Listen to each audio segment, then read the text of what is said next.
Hello Cancer, Sun, Moon Rising, and Venus Signs. Kamusta kayo? Sana po'y nasa mabuti kayong kalagayan. Welcome back po sa Star Tarot. At kung bago kayo rito, welcome din po kayo. Please subscribe, like, share my videos, and leave me a comment kung nakaresonate po kayo. First message ni Cancer, we have the Queen of Wands, we have the Three of Swords, and we have the Eight of Cups. So, Cancer, maaari na ang iba sa inyo rito is going to try talaga na gawin ang lahat, no, na makakaya ninyo para ma-achieve ninyo kung ano man yung ini-envision ninyo na goal, na goal ninyo regarding sa inyong money, career, and finances.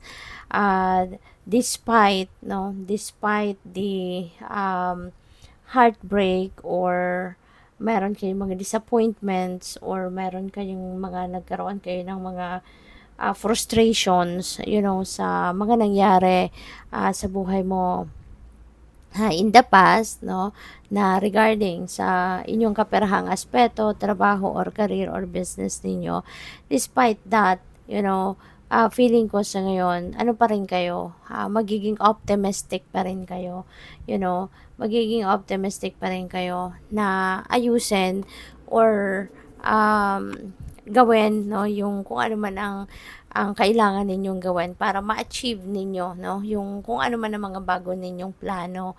Maaari kasi ng iba sa inyo rito, for quite some time, baka nagkaroon kayo ng frustration talaga, baka na-scam kayo, kasi 'di ba, pwedeng sa negosyo ninyo or sa business ninyo, maaring somehow na-scam kayo, somehow naloko kayo ng kung sino man. Kaya siyempre, 'di ba, masama ang loob mo. That's hard-earned money, 'di ba, na maaring nabudol from you ng kung sino man. Pero that doesn't stop you, 'di ba, from continuing to run your business, or po pwedeng magsisimula kayo siguro ng bago. 'Di ba? Maybe you're going to start running a different kind of business naman, parang hindi na katulad ng dati, kung saan kayo nabudol, pwedeng ganon. Or maaring you're going to start, let's say for example, you're going to start a new approach, 'di ba? Sa pagpapatakbo ninyo ngayon ng inyong negosyo, or po pwedeng sa mga investments, no? Na gagawin ninyo.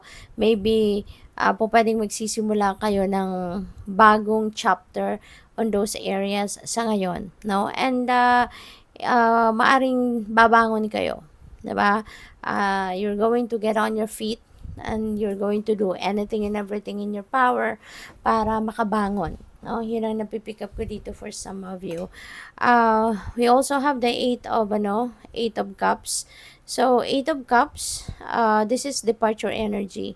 So, most likely talaga, ang iba sa inyo dito, Cancer, baka kunyari, may etong negosyo ninyo, may dati kayong business, at doon nga kayo, na-scam kayo, or something.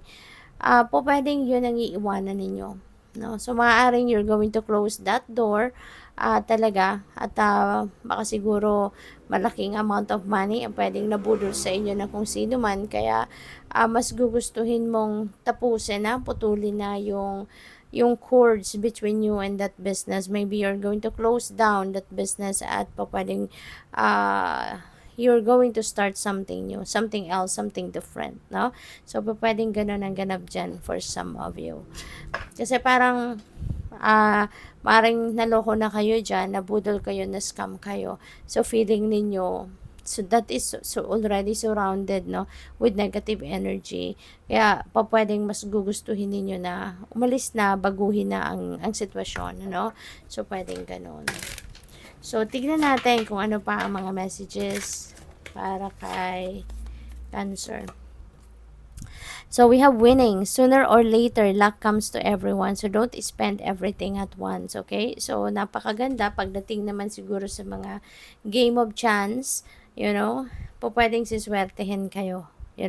Pwedeng siswertehin kayo rito, no? Magkakaroon kayo ng panalo, mananalo kayo sa mga tinatayaan ninyo. And, this could be a big amount of money. So, even though this is a win, hindi ninyo ito talagang pinagsikapan. This is a gift sa inyo ng universe. So, make sure na aalagaan ninyo ito. Make sure na ilalagay ninyo ito sa tama, ilalagay ninyo ito sa mas maayos na kakalagyan, no? So, what else? We have public face. Follow your heart. Become who you want to be. Okay? Earn a reputation. It's okay to be yourself. So, sundin mo, no? Kung ano yung gusto mong gawin, kung ano yung binubulong ng puso mo. Okay? Lalo-lalo na sa pagpipili ng career, pagpipili ng trabaho, 'di ba? So, kailangan mong sundin ang puso mo. Kasi iba yung iba yung love mo ang ginagawa mo. Iba ang epekto nun sa'yo. No? Iba yung energy na babalot sa'yo if you love what you do, diba?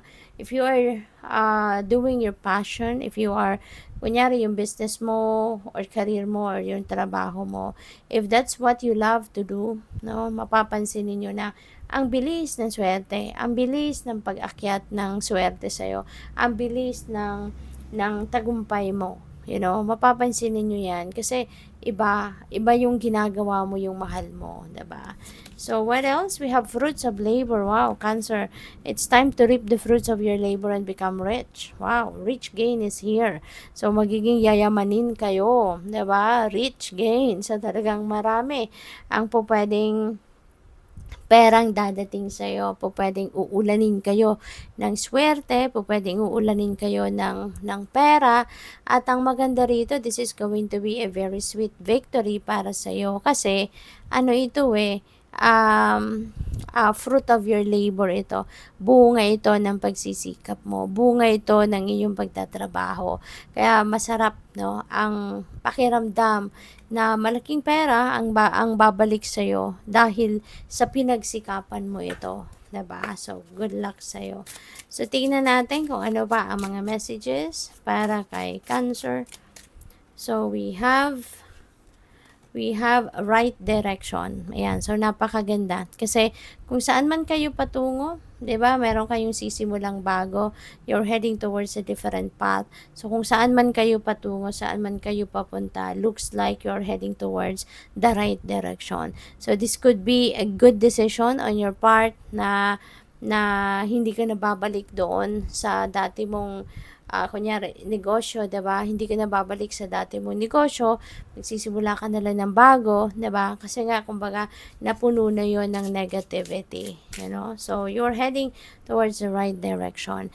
And maaari, no, sa ngayon kung ano man itong bagong gagawin mong business or ano man ang papasukin ninyo negosyo or investment or trabaho or career, maybe you are going to undergo training, diba? Maaaring mag-a-attend kayo ng mga training workshops, seminars, mga ganon, para talagang magabayan ka, no? Sa kung papaano mo to papatakbuhin, sa kung papaano mo to gagawin, isa sa katuparan, yung ganon. Okay?